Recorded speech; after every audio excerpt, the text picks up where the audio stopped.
Hi, kangaroos. So today's lesson plans for Tuesday, March 24th are going to be largely about penguins. There'll be some other things mixed in, but we did a lot of polar bear stuff yesterday, and now we're moving on to penguins. So one of the first things you'll have is there's a link to the book Polar Opposites, which I would read, except I don't actually have with me. I think it belonged to the school and I can't find it. So regardless, it's on YouTube. What's cool about Polar Opposites is it will talk about the North Pole and the South Pole, and it'll show you a polar bear who lives in the North Pole and a penguin who lives in the South Pole, and it'll show some true things about how those environments are different, but also a lot of goofy opposites. They just project a lot of fun things on to the two different animals and give them characters, and so you'll get a chance to go over all the different opposites that they do in the book, and you can think of opposites on your own. You can also start thinking about what the differences are between the two poles and why humans don't live on the South Pole year round. Something to think about while you're going through there. That will be more of an extended conversation, but it will be fun to check out. So moving on to your cognitive development mathematics today, you're going to have an activity called Length Lineup. To see if I can find the actual, curriculum book so I can hand you that, parents, so that you can see a little more about it. But it will definitely have a picture of some different penguins, and all penguins are not created equal. There are lots of kinds, and they are various sizes.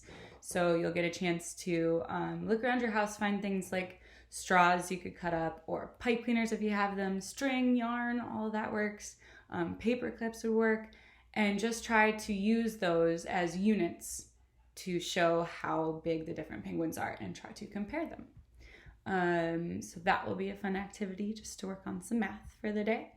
We also have our science and nature studies today. We're going to be learning a little bit about penguin adaptations. Penguins have very densely packed together feathers, and those feathers are water resistant due to an oil producing gland that they have, and it makes the feathers waxy. So you're going to take penguin pictures, you're going to color really hard with some crayon on it. If you have a spray bottle, use a spray bottle or an eyedropper. Watercolors would work too, just to see how that wax will resist the water, and it helps the penguins stay dry when they spend a lot of time in icy cold water. Your creative art today is make a penguin. This can be done however you want. We typically do a penguin body, a little white belly, a beak, some feet, some flippers, and just get creative. Make a cool penguin. One of the fun things about doing these kind of make an animal art activities is that all the kids do them differently. You could give them all the same pieces, and every kid does theirs differently, and I can't wait to see some of those. So going forward, you have your music and movement activity today, which will be to work on listening closely and exploring nature sounds, specifically Arctic animal sounds. So I gave you a couple links there. Sound Bible didn't have as many as I remember, but you can still Google some of them on that. You can also see the YouTube links for videos. Try to have them not actually watch it at first and see if they could guess what animal it is. You've also got a link to a longer ice polar waters nature sounds that you can leave on during nap time, for instance.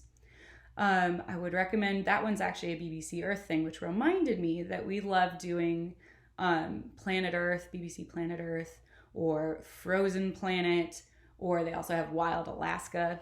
All of those used to be on Netflix. I only see Wild Alaska now, but if you do some looking around, I bet you can find the other two. And I put those in the email as well, so you can check them out, because they are a really awesome way to actually see how these animals live. Going forward, you've got a social science activity, which is a bit of a word game. So you're going to work on, you kiddos are going to work on descriptive language.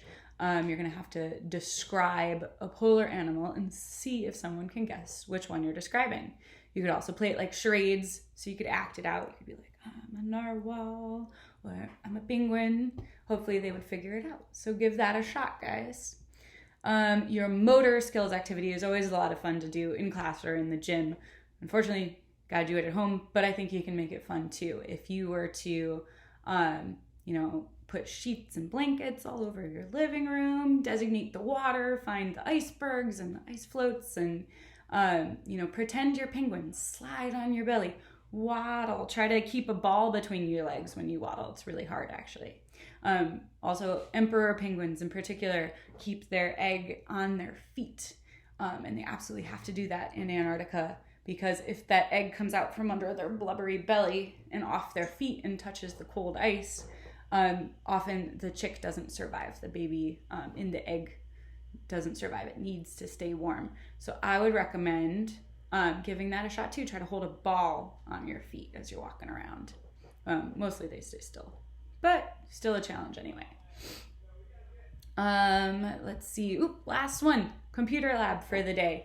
You're going to check out Rocky Mountain Roundup on pbskids.org. It's a cool game. Plum's Landing, I think, is the overarching show, where they go through and you're going to see sort of a crossover, because not all mountain habitats are strictly Arctic polar, but a lot of times they are, because once you get up in the mountains, it is very cold and they have to withstand those cold temperatures, the wind. So this is the best time to go over some of the mountain habitats as well. You'll get to see some of those animals and explore those on the computer. So I hope you enjoy today's lesson plans. I think they're going to be great. If you have any questions, as always, I'm here by email. So is Miss Adriana. Happy to help you out. Okay, great job, guys. Bye.